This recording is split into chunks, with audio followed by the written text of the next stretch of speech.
Welcome everyone. My name is Gabe Arnold. I'm the technical director for the DLC, and I want to thank you very much for taking the time out of your day to participate in this webinar and with the DLC.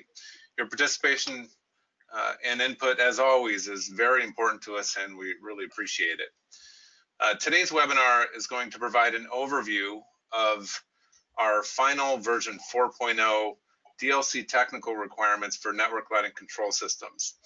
I'm going to provide a brief introduction here before handing things over to a couple of my colleagues who I will introduce in a moment.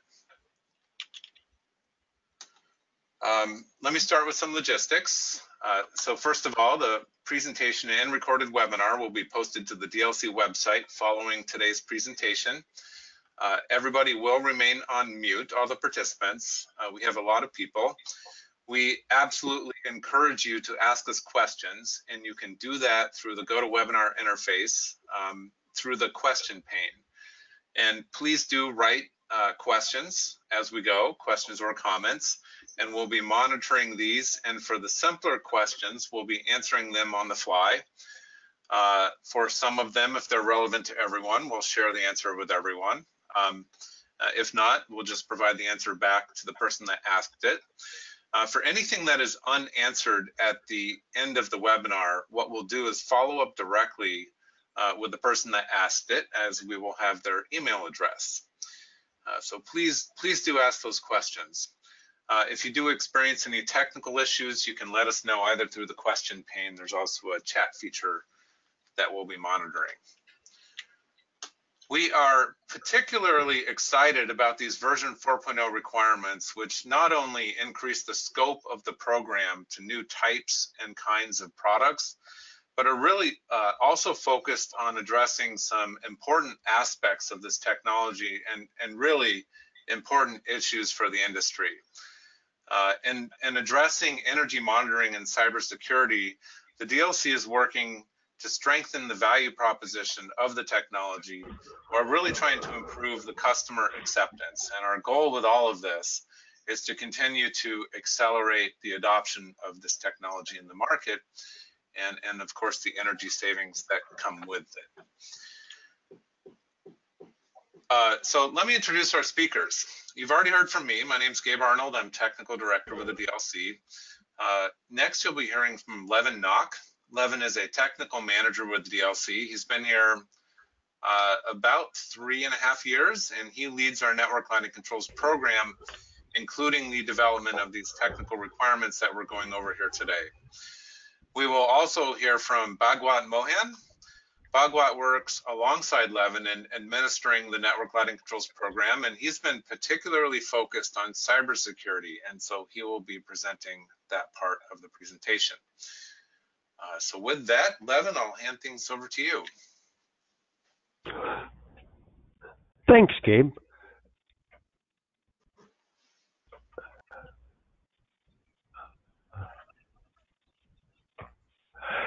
And so here's our agenda. First, I will introduce, tell you a little bit of the basics about what the NLC technical requirement is about for network lighting controls, and then we'll go a little into the three areas that Gabe mentioned: the program expansion, the energy monitoring, and cybersecurity. The technical requirement is now a 14-page document with some text at the beginning, followed by 3 tables. The changes from last year are highlighted throughout the document in yellow. Each of the 3 main tables has a list of 23 capabilities or functions that a network lighting control system can perform. Table 1 applies to interior systems. On the left, these 8 capabilities are required for all products on the DLC Qualified Products List, or QPL. If a system is not capable of performing any of the first 7 basic functions, then it is not on the list. The individual addressability bullet is highlighted because the name was shortened from Luminaire and device addressability. So that was a relatively small change. The 8th function on the left, energy monitoring, was just added to the list this year for required functions. Some products that were already qualified last year without energy monitoring might use the 1-year grace period to remain on the list this year before either upgrading or dropping off in summer 2020. Also, there's an exception for room-based systems where energy monitoring is not required. Note that there may be a difference between what a system is capable of and what is actually installed on each project. For example, if a building has no windows, no skylights, and no daylight at all, then a contractor would probably choose not to install any photosensors for daylight harvesting. That's okay, provided that the system has a photosensor available as an option that could be installed on a different project that has windows. On the right, these 14 capabilities are reported and not required. If a system has some of these capabilities, then this is reported on the QPL to help specifiers select appropriate systems for various projects. But a system can still be qualified on the list whether or not it has any of these optional capabilities. The Ease of Implementation button is highlighted because the name was changed from Startup and Configuration Party. But again, we didn't change the meaning of the topic, we just changed the words itself in the topic. Table 2 is very similar to Table 1, except that it applies to exterior systems, where scheduling is required, in addition to the 8 capabilities required for interior. Table 3 shows DLC's definition for each of the 23 capabilities, and that's several pages long, so I've just summarized it here with the first and last entries. This 14-page document, the technical requirement, is available online at designlights.org by selecting Lighting Controls, and then Technical Requirements, and then downloading the PDF. DLC updates the technical requirement for controls every year to keep up with the rapid pace of change in the industry. The new requirement was published on June 10th, and now all of the qualified products that are in the process of requalifying under the new requirement. This year, we expect that most products on the list will meet the new requirement, but if that's not feasible, then a product has 1-year grace period to remain on the list under last year's requirement before either upgrading or dropping off the following June. This timeline summarizes the stakeholder engagement process for the update that began in January this year, ran through the spring, and was recently completed in June. So first, I'll talk about the program expansion for networked lamps. In previous versions of the technical requirement, the DLC has already accepted some network lighting control products that locate controls inside an individual lamp rather than in a luminaire. In version 4, we've cleaned up the language to clarify that process. The main change was adding this paragraph as a note for Table 3 to clarify the meaning of the phrase luminaires/lamps. Basically, if an NLC system controls luminaires, then the DLC requirements in this table apply to luminaires. Or, if the network lighting control system controls lamps, then the DLC requirements in any of Table 3 where it says luminaires/lamps, in that case the requirements apply to lamps. This phrase, luminaires/lamps, was added to the 6 I'm getting some noise somewhere on the line. This phrase of luminaires/lamps was added to the 6 capabilities listed here in order to clarify how the requirements apply to networked lamps. A second topic for expanding the program is that version 4 of the technical requirement is the first version to explicitly accept building management systems, provided that they support all of the required capabilities for network lighting controls that we saw earlier in Tables 1 and Tables 2. Note that the DLC does not claim to qualify any capabilities of these systems beyond lighting control.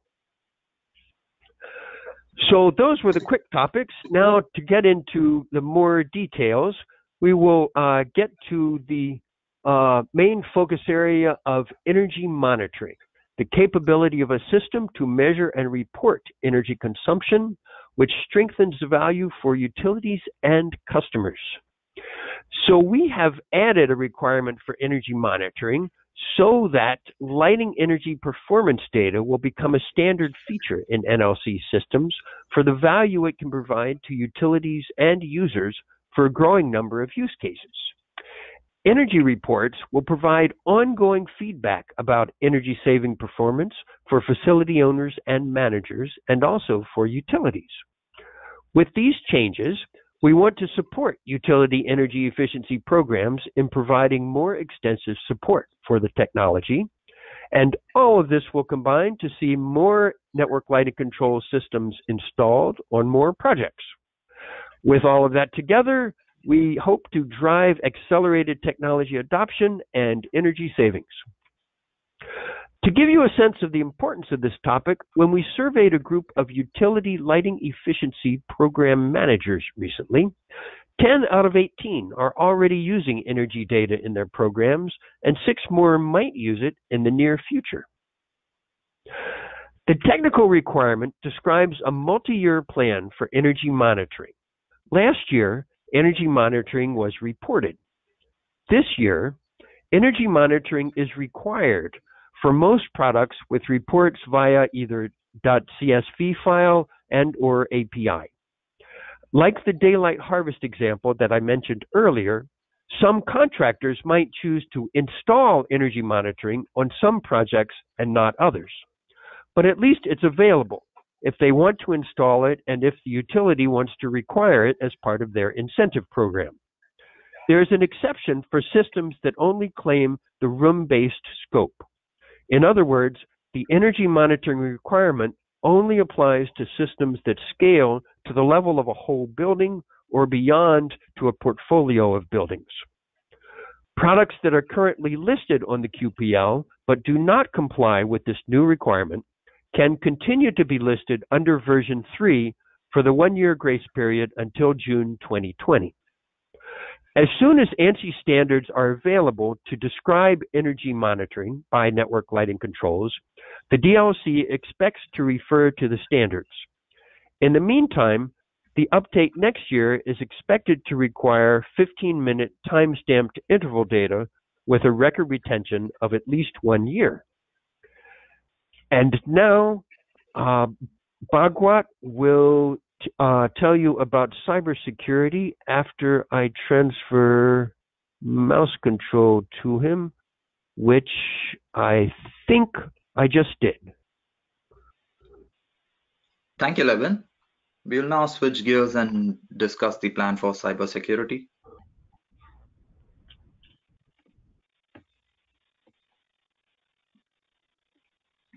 We are working on cybersecurity in order to address the critical need for customer trust and thus lead to broader adoption. So we want to support NLCs that are developed and operated using the best practices in cybersecurity to encourage both short-term and long-term technology adoption. Just like for energy monitoring, we want to support utility energy efficiency programs and providing more extensive support for the technology in order to see more NLC systems installed on more products.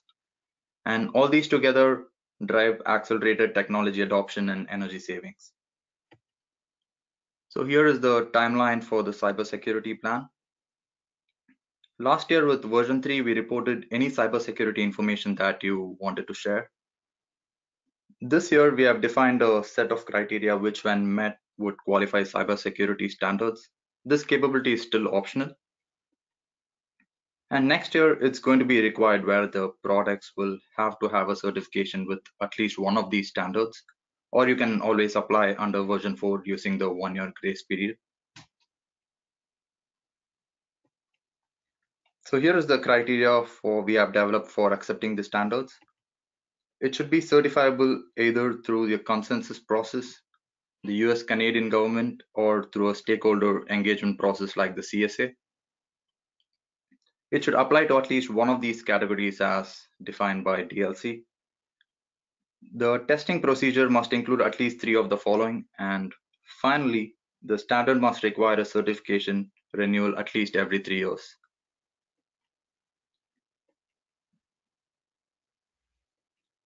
So these are the list of standards that check all the boxes of the criteria which I just presented to you. None of these standards up in the table will be removed with less than 2 years of notice. And we are still reviewing a few standards that might get added to this table in the incremental versions to come, probably v4.1 or 4.2. What to look for in the upcoming years? We plan to form a cybersecurity working group in fall to refine the requirements for version 5 and beyond. Certification in any one of these categories is sufficient, so complying with just one of the standards from the table should be good. For systems whose certification expires after qualification, we will put together a process explaining about the recertification. And for room level systems that cannot be connected to the internet, an exception will be considered. This concludes the webinar. Thank you everyone for attending. We will be sending email replies to questions that did not get answered during the live chat. Thank you.